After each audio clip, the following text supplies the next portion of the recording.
اس کہانی میں بھی 3 مرکزی کردار ہیں، ہیرو، ہیروئن اور ایک ولن۔ ہیر رانجھا کی اس کہانی میں ہیرو یعنی رانجھا ہیں اس نظم کے شاعر شیو کمار بٹالوی، ہیروئن یا ہیر ہیں انوسویا سنگھ، اور ولن یعنی قیدو ہیں انوسویا سنگھ کے والد سردار گربخش سنگھ۔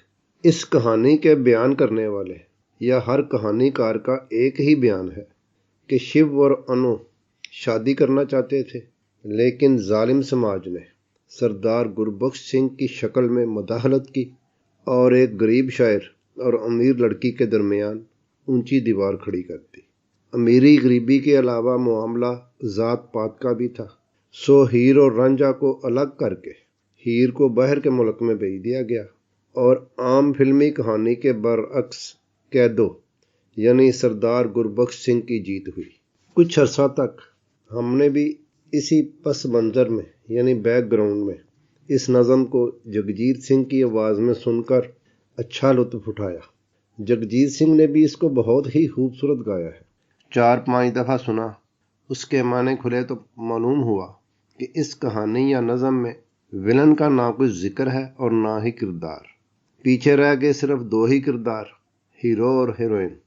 مزے کی بات یہ کہ اس کہانی میں ہیروئن کا ڈبل رول ہے، یعنی وہ ہیروئن بھی ہے اور ولن یا ویمپ بھی۔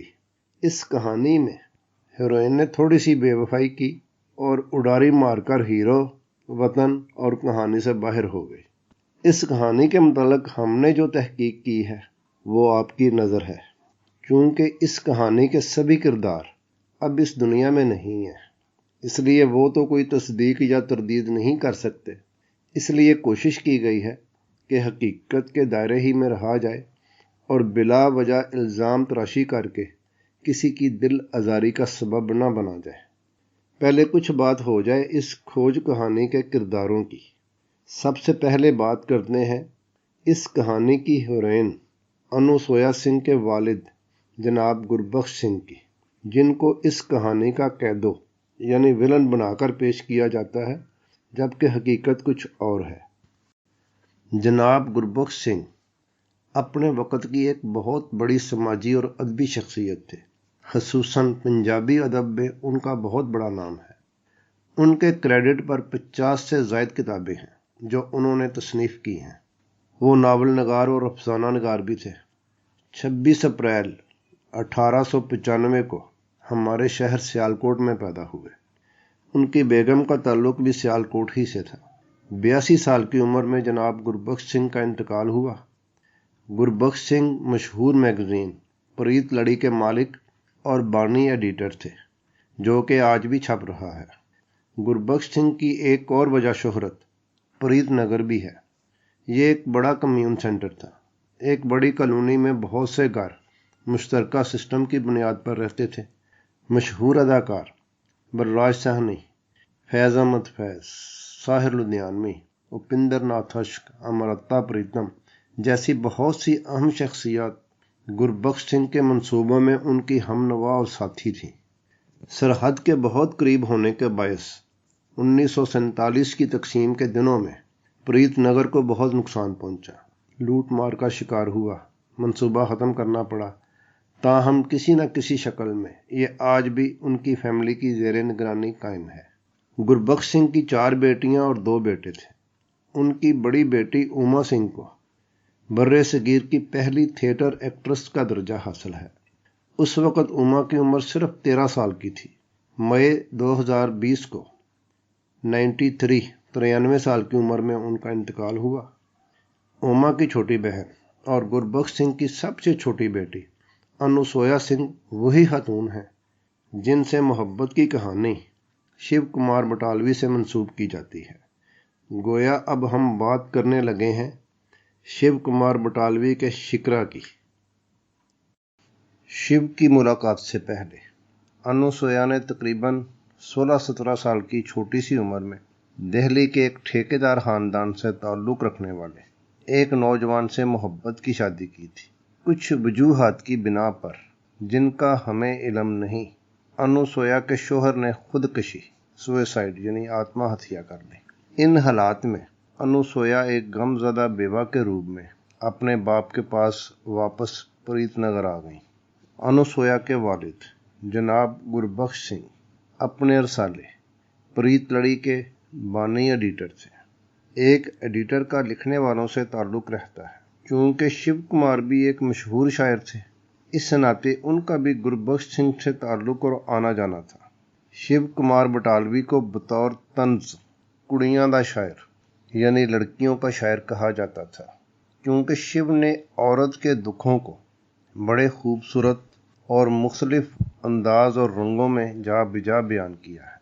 لونا لکھنے پر شیو کو ساہتیہ ایوارڈ دیا گیا، جو کہ انہوں نے بہت چھوٹی عمر میں لیا، اور سب سے کم عمر یہ ایوارڈ لینے کا انہیں اعزاز حاصل ہے۔ شیو خود کہتے ہیں کہ میری آواز وچ عورت دی پیڑ ہے، یعنی میری آواز میں عورت کا درد ہے۔ ظاہر ہے اس سوچ کے انسان کو جب انوسویا کا چھوٹی سی عمر میں بیوہ ہونے کا علم ہوا ہوگا تو وہ ہمدردی یا انسانیت کے ناطے سے اس سے ملا ہوگا، اور اس ہمدردی نے بعد میں محبت اور عشق کی شکل اختیار کر لی ہوگی۔ مولوی اسماعیل میرٹھی کا شعر ہے، الفت کا تب مزہ ہے کہ وہ بھی ہوں بے قرار، دونوں طرف ہو آگ برابر لگی ہوئی، یعنی معاملہ دونوں طرف برابر 100% ہونا چاہیے۔ لیکن معلوم ہوتا ہے کہ شیو کی جانب تو معاملہ 100% تھا، لیکن انوسویا کی طرف معاملہ ایسا نہیں تھا، بلکہ پرسنٹیج کچھ کم تھی، بلکہ کافی کم تھی۔ بہرحال پریت نگر میں انوسویا نے اپنی بڑی بہن کے تعاون سے شیو کو ملاقات کی دعوت دی۔ یہ کوئی عشق و محبت والی ملاقات نہیں تھی، بلکہ خیال یہی ہے کہ انوسویا اپنی آئندہ زندگی کے متعلق کوئی حتمی فائنل فیصلہ کرنا چاہ رہی ہوں گی۔ اس کو ملاقات کم اور انٹرویو زیادہ بھی کہا جا سکتا ہے۔ یہ ملاقات جناب گربخش سنگھ کے علم میں نہیں تھی۔ جب ان کو اس ملاقات کا پتہ چلا تو انہوں نے اس بارے اپنی بیٹی سے علیحدگی میں پوچھا کہ کیا وہ شیو سے شادی کرنا چاہتی ہے۔ انوسویا نے شیو سے ملاقات کے بعد یہ فیصلہ کر لیا ہوا تھا کہ چونکہ کافی معاملات میں فرق ہے، لائف سٹائل میں فرق ہے، انوسویا شیو کی نسبت خوشحال تھیں۔ انہوں نے شاید یہ سوچا ہو کہ شیو کی تو ہوائی آمدن ہے، کیونکہ شیو اس سے پہلے پٹواری اور بعد میں اسٹیٹ بینک آف انڈیا کی ملازمت بھی اپنی لا ابالی طبیعت کی وجہ سے چھوڑ چکے تھے، اور اب گزارا مشاعروں پر ہی تھا، جن کا اس زمانے میں خاصا رواج تھا۔ بہرحال شادی ایک بڑا فیصلہ ہوتا ہے، کسی کے ساتھ زندگی گزارنا ہوتی ہے۔ انوسویا نے کچھ ضربیں تقسیمیں کی ہوں گی، کچھ جمع تفریق کی ہوگی، اور اس نتیجے پر پہنچی ہوں گی کہ یہ شادی ان کے بارے میں نہیں۔ کچھ بھی کہیں، اپنی زندگی کے بہتر فیصلہ کا ان کو حق حاصل تھا، بلکہ ہر کسی کو حق حاصل ہے کہ وہ جو اپنے لیے بہتر سمجھے وہ کرے۔ بہرحال جناب گربخش سنگھ نے جب انوسویا سے پوچھا کہ کیا وہ شیو سے شادی کرنا چاہتی ہے، تو انوسویا نے باپ سے کہا کہ وہ ابھی شیو کے ساتھ شادی کا نہیں سوچ سکتی۔ بقول انوسویا، میں نے سوچا کہ میرا جو لائف سٹائل ہے یا جو بھی، میں شیو کے ساتھ ایڈجسٹ نہ کر پاؤں گی۔ بیٹی کے جواب کے بعد باپ نے بیٹی سے کہا کہ پھر تمہیں یہاں سے یعنی انڈیا سے چلے جانا چاہیے، تم باہر جا کر اپنی پڑھائی تعلیم مکمل کرو۔ چنانچہ انوسویا کو روس بھیج دیا گیا، جہاں وہ یونیورسٹی آف رشیا کے پہلے PFU بیچ کا حصہ بنی۔ PFU یہ بنایا گیا تھا تیسری دنیا کے ان سٹوڈنٹس کے لیے جو ہائر ایجوکیشن حاصل کرنا چاہتے تھے، کوئی اسکالرشپ کا بھی سلسلہ تھا۔ بہرحال جی، یوں شیو کے اس شکرے نے ایک اڈاری ایسی ماری کہ مڑ وطنی نہ آیا۔ یہاں ایک بڑا سوال یہ پیدا ہوتا ہے کہ بولنے والا 60-65 سال پہلے کی باتیں، باپ کی علیحدگی میں بیٹی سے باتیں، اس کو یہ کیسے معلوم ہوئی؟ یعنی اس مرحلے میں وضاحت یا حوالے کی ضرورت ہے۔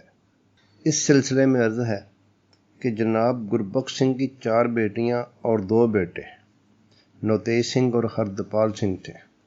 نوتیج سنگھ کی بہو محترمہ پونم سنگھ ایک معروف ادبی شخصیت ہیں۔ 1933 سے جناب گربخش سنگھ کا جاری کردہ پریت لڑی میگزین کی وہ اب ایڈیٹر ہیں۔ پریت لڑی کے نام سے ہی ان کا ایک یوٹیوب چینل بھی ہے۔ ان سے کینیڈا کے جناب ڈاکٹر جگ موہن سانگا نے آن لائن ایک انٹرویو لیا تھا، جس میں پونم سنگھ جی نے یہ باتیں کی تھیں۔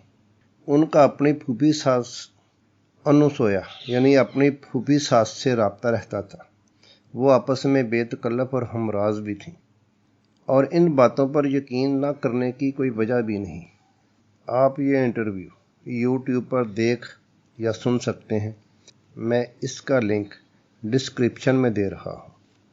لیکن جیسا کہ میں پہلے کہہ چکا ہوں کہ انوسویا کی وفات کے بعد انوسویا اور شیو کے متعلق بہت سی آرٹیکل اور یوٹیوب پر ویڈیوز اپلوڈ ہوئیں، جن میں جناب گربخش سنگھ کو ان میں پھوٹ ڈلوانے اور جدا کرنے کا ذمہ دار ٹھہرایا گیا ہے، جبکہ جو حقیقت تھی میں نے وہ آپ کو بتا دی ہے۔ ویسے بھی عام زندگی میں جناب گربخش سنگھ ایک سیکولر اور براڈ مائنڈڈ شخص تھے۔ ان کی ایک بیٹی پریتما نے ایک بنگالی ہندو کمیونسٹ سے شادی کی تھی۔ ایک دوسری بیٹی ارملا نے معروف شخصیت جگجیت سنگھ آنند سے محبت کی شادی کی تھی۔ چنانچہ یہاں بھی کہا جا سکتا ہے کہ شیو اور انوسویا کے معاملہ میں جناب گربخش سنگھ رکاوٹ نہیں تھے، نہ ہی ذات پات اور اونچ نیچ کا کوئی معاملہ تھا۔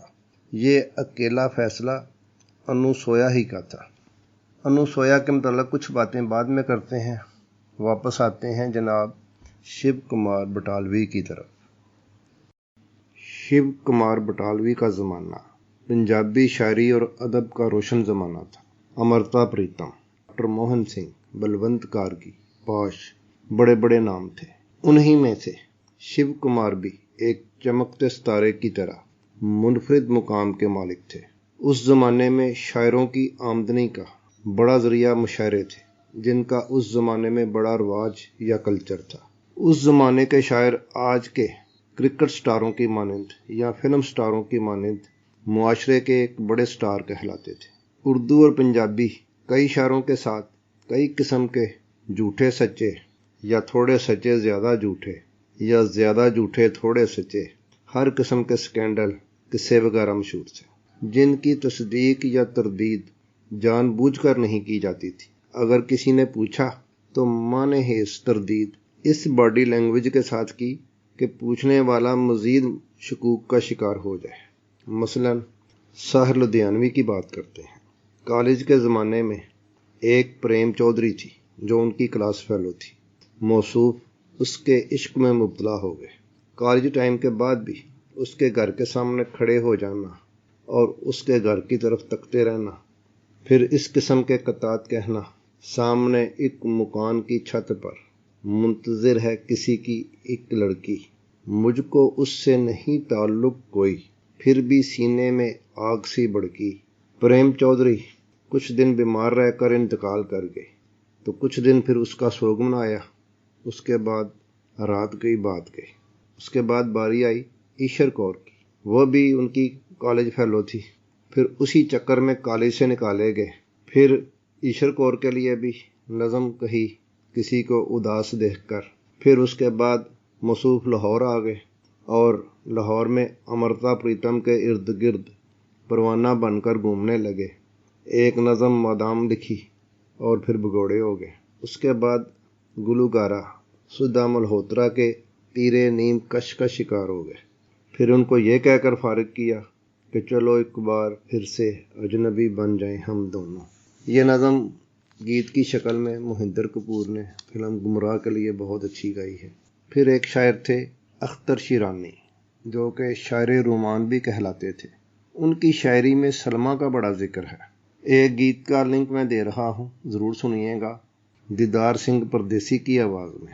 بہار بیتنے والی ہے سلمیٰ آ بھی جا۔ اس زمانے کے کئی لوگوں کا کہنا تھا کہ سلمیٰ ایک فرضی کردار ہے، جو اختر شیرانی نے اپنی شاعری اور مشہوری کے لیے تخلیق کیا ہے، لیکن مشہور ادبی اور سماجی شخصیت جناب شورش کاشمیری، جن کا نام ساحر کو پاکستان سے بھگانے میں آتا ہے کہ انہوں نے ساحر کو ڈرایا تھا یا بتایا تھا کہ CID والے تمہیں ڈھونڈ رہے ہیں، یہ سن کر ساحر بیس بدل کر انڈیا فرار ہو گئے تھے۔ جناب شورش کاشمیری نے ایک کتاب چہرے لکھی تھی جس میں سلمیٰ کا بھی ذکر ہے، جس سے معلوم ہوتا ہے کہ وہ فرضی نہیں بلکہ حقیقت میں ایک زندہ شخصیت تھی۔ سلمیٰ سے جب اختر شیرانی کے ان کے عشق کے حوالے سے پوچھا گیا تو انہوں نے کہا کہ انسان فطرتاً افسانہ ساز ہے، وہ افسانوں سے محبت کرتا ہے، افسانوں کو ترتیب دیتا، افسانوں سے کھیلتا ہے، اور ظاہر ہے افسانہ و حقیقت میں اتنا ہی فاصلہ ہے جتنا فاصلہ سچائی اور جھوٹ میں ہے۔ سلمیٰ کا یہ تجزیہ شیو اور انوسویا کے معاملے میں بھی فٹ ہے۔ ان کے تعلق کی بات تو حقیقت ہے، لیکن افسانے لوگوں نے بنائے ہیں۔ گویا یہی بات کہ جو کہی گئی نہ مجھ سے وہ زمانہ کہہ رہا ہے کہ فسانہ بن گئی ہے میری بات چلتے چلتے۔ انوسویا سے پہلے شیو کمار بٹالوی کے کریڈٹ پر ایک مینا نامی لڑکی سے محبت بھی ہے۔ شیو نے مینا کو ہماچل پردیش کے بیجناتھ میلے میں دیکھا تھا۔ مینا کچھ عرصہ بیمار رہ کر بعد میں انتقال کر گئی۔ اب واپس آتے ہیں انوسویا کے انکار کی طرف۔ شیو کمار بٹالوی کو جب علم ہوا ہوگا کہ انوسویا نے ان سے شادی کرنے سے انکار کر دیا ہے تو یقیناً انہیں شاک لگا ہوگا، کیونکہ ان کی طرف سے آگ زیادہ بڑکی ہوئی تھی، پرسنٹیج زیادہ تھی۔ کچھ دن مجنوں والی کیفیت رہی ہوگی، لیکن پھر یہ دنیا یہ محفل میرے کام کی نہیں والی کیفیت جلد ختم ہو گئی، کیونکہ وقت ہر درد اور ہر زخم کا مرہم ہے۔ بعد میں وہی بات کہ تم بھی کھو گئے ہم بھی کھو گئے ایک راہ پر چل کے 2 قدم۔ اس کے بعد کے حالات بتاتے ہیں کہ شیو کمار کے معمولات نارمل انسانوں والے تھے، سوائے شراب نوشی کی عادت کے۔ شکرا بھی انوسویا کے جانے کے فوراً بعد نہیں کہی گئی تھی، بلکہ شیو کے دوست بیان کرتے ہیں کہ انوسویا کے ہاں جب پہلے بچے کی پیدائش ہوئی اور شیو کو علم ہوا تو انہوں نے اس وقت شکرا کہی، اور لگتا ہے کہ دوسروں سے زیادہ اس شاہکار نظم کا شیو نے خود زیادہ لطف لیا، کیونکہ ہر بند کے آخر میں نی میں واری جاواں اس انجوائمنٹ کی عکاسی کرتے ہیں۔ مزے کی بات یہ کہ جب انوسویا کے ہاں دوسرا بچہ پیدا ہوا تو دوستوں نے شیو سے پھر شکرا جیسی اور نظم لکھنے کی فرمائش کی، تو جواب میں شیو کہنے لگے، کیا میں نے ٹھیکہ لے رکھا ہے کہ وہ بچے پیدا کرتی رہے اور میں نظمیں لکھتا رہوں؟ شیو کمار بٹالوی کے دوست پریم کمار، جن کی تصویر آپ شیو کے ساتھ دیکھ رہے ہیں، وہ بھی اختر شیرانی کی سلمیٰ والی بات ہی دہراتے ہیں کہ شیو اور انوسویا کی محبت کی حقیقت تھوڑی اور افسانے زیادہ ہیں۔ ان افسانوں کی تخلیق میں موہن کاہلو اور امرتا پریتم شامل ہیں، جنہوں نے مینا اور انو کی کہانیوں کو افسانوی شکل دی۔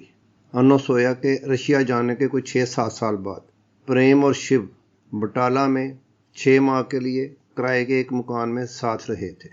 پریم کہتے ہیں کہ شیو نے اس دوران انو کے بارے میں کبھی کوئی بات نہیں کی، حالانکہ شیو کی بائیوگرافی بیان کرنے والے زیادہ تر کہتے ہیں کہ انو کی وجہ سے شیو کی زندگی برباد ہو گئی، وہ حد سے زیادہ شراب نوشی کرنے لگے، جس کی وجہ ہی سے شیو کی موت ہوئی۔ گویا شیو کی موت کی بنیادی وجہ انوسویا ہی بنی۔